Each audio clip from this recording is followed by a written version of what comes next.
ನೆಗಡಿ ಕೆಮ್ಮು ಬಂದಾಗ ನಾಲ್ಗೆ ರುಚಿ ಕೆಟ್ಟಾಗ ಏನು ತಿಂದರೂ ಒಂಥರ ರುಚಿನ ಹತ್ತಂಗಿಲ್ಲ ರೀ. ಅಂಥ ಟೈಮ್ನಾಗ ಬಿಸಿ ಬಿಸಿ ರೈಸ್ ಜೋಡಿ ಈ ಥರ ಒಂದು ಮಸ್ತ್ ಬಿಸಿ ಬಿಸಿ ಖಾರ ರಸಮ್ನ ಕಲ್ಸ್ಕೊಂಡು ತಿಂದ್ರೆ ಭಾಳ ಹಿತ ಅನ್ಸುತ್ತೆ. ನಾವು ರೆಗ್ಯುಲರ್ ಮಾಡೋ ರಸಮ್ಗಿಂತ ಇವತ್ತಿನ ರೆಸಿಪಿ ಐತಲ್ರಿ ಸ್ವಲ್ಪ ಬ್ಯಾರೆನೇ ಐತಿ. ನಿಮ್ಮೆಲ್ಲರಿಗೂ ಲೈಕ್ ಆಗ್ಬೋದಂತ ಅಂದ್ಕೊಂಡಿನಿ. ಸೊ ವಿಡಿಯೋನ ಪೂರ ನೋಡಿರಿ, ನಿಮಗೆ ಹೆಂಗೆ ಅನ್ನಿಸ್ತು ಅಂತೇಳಿ ಪ್ಲೀಸ್ ಕಮೆಂಟ್ ಮಾಡಿ ತಿಳಿಸ್ರಿ. 1/4 ಕಪ್ಪಷ್ಟು ತೊಗರಿಬೇಳೆನ ಒಂದು 2 ಸಲ ಸ್ವಚ್ಛಂಗೆ ತೊಳೆದು 10-15 ನಿಮಿಷ ನೆನೆಸಿಟ್ಟಿದ್ದೆ ರೀ. ಈಗ ಇದ್ರಾಗ ಸಣ್ಣಂಗೆ ಕತ್ತರಿಸಿದ್ದು ಒಂದು 2 ನುಗ್ಗಿಕಾಯಿ ಹಾಕಕತ್ತೀನಿ ರೀ. ಅರ್ಧ ಚಮಚದಷ್ಟು ಅರಿಶಿನ ಪುಡಿ, 1 ಪಲಾವ್ ಎಲೆ, 1 ಲವಂಗ ಮತ್ತು ಒಂದು ಅರ್ಧ ಇಂಚಷ್ಟು ದಾಲ್ಚಿನ್ನಿ ಅಂದರೆ ಚಕ್ಕೆ ಹಾಕಿದೆ ರೀ. ಕತ್ತರಿಸಿದ್ದು 1 ಟೊಮೆಟೊ ಮತ್ತು 1 ಈರುಳ್ಳಿ, 8 ಸಿಪ್ಪೆ ಬಿಡಿಸಿದ ಬೆಳ್ಳುಳ್ಳಿ ಎಸಳು, ಆಮೇಲೆ ಒಂದು 2-3 ಟೇಬಲ್ ಸ್ಪೂನಷ್ಟು ಕೊತ್ತಂಬರಿ ಕಡ್ಡಿ ಹಾಕಕತ್ತೀನಿ ರೀ. ಇದು ಜವಾರಿ ಕೊತ್ತಂಬರಿ ಸೊಪ್ಪು ಬಿಡಿಸಿ ಬರೀ ಕಡ್ಡಿ ಮಾತ್ರ ಹಾಕಬೇಕು. ಸ್ವಲ್ಪ ನೀರು ಹಾಕ್ಬಿಟ್ಟು ಒಂದು 4-5 ಸೀಟಿ ಹೊಡಿಸ್ರಿ.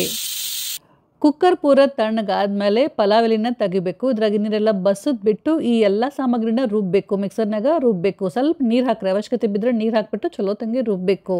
ಹಿಂಗೆ ಅಗದಿ ನುಣ್ಣಗೆ ರುಬ್ಬಬೇಕು. ಈಗ ಇದನ್ನು ಸೋಸಬೇಕು. ಇನ್ನೊಂದು ಸ್ವಲ್ಪ ನೀರು ಹಾಕಿ ಚಲೋ ತಂಗಿ ಒತ್ತಿ ಹಿಂಡಿ ಸೋಸ್ರಿ.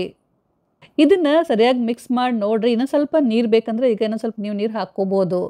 ರಸಮ್ ನಿಮ್ಗೆ ಎಷ್ಟು ತಿಳಿಬೇಕಂತೇಳಿ ನೋಡಿಕೊಂಡು ಅದ್ರ ಪ್ರಕಾರ ನೀವು ನೀರನ್ನ ಹೆಚ್ಚು ಕಡಿಮೆ ಹಾಕೋಬೋದು.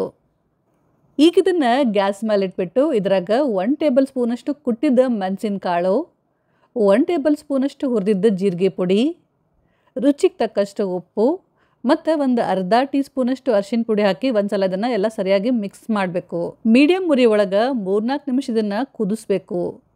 ಚಲೋ ತಂಗೆ ಕುದ್ದ ಮ್ಯಾಲೆ ಇದ್ರಾಗ ಸ್ವಲ್ಪ ಬೆಲ್ಲ ಮತ್ತು ಒಂದು ಅರ್ಧ ಹೋಳಷ್ಟು ನಿಂಬೆಹಣ್ಣಿನ ರಸ ಹಾಕಕತ್ತೀನಿ ರೀ. ನಿಮ್ಗೆ ಎಷ್ಟು ಹುಳಿ ಬೇಕಂತೇಳಿ ನೋಡ್ಕೊಂಡು ಹಾಕ್ರಿ. ಸರಿಯಾಗಿ ಮಿಕ್ಸ್ ಮಾಡಿ ಗ್ಯಾಸ್ನ ಬಂದ್ ಮಾಡಿ ಇದನ್ನು ಸೈಡಿಗೆ ಎತ್ತಿಟ್ಟೆ. ಈಗ ಈ ರಸಮ್ಗೆ ಒಗ್ಗರಣೆ ಹಾಕಕತ್ತೀನಿ ರೀ. ಒಂದು 2 ಟೀ ಸ್ಪೂನಷ್ಟು ಶೇಂಗಾ ಎಣ್ಣೆ ಹಾಕಿನಿ, ಬೇಕಂದ್ರೆ ನೀವು ತುಪ್ಪನೂ ಬಳಸ್ಬೋದು.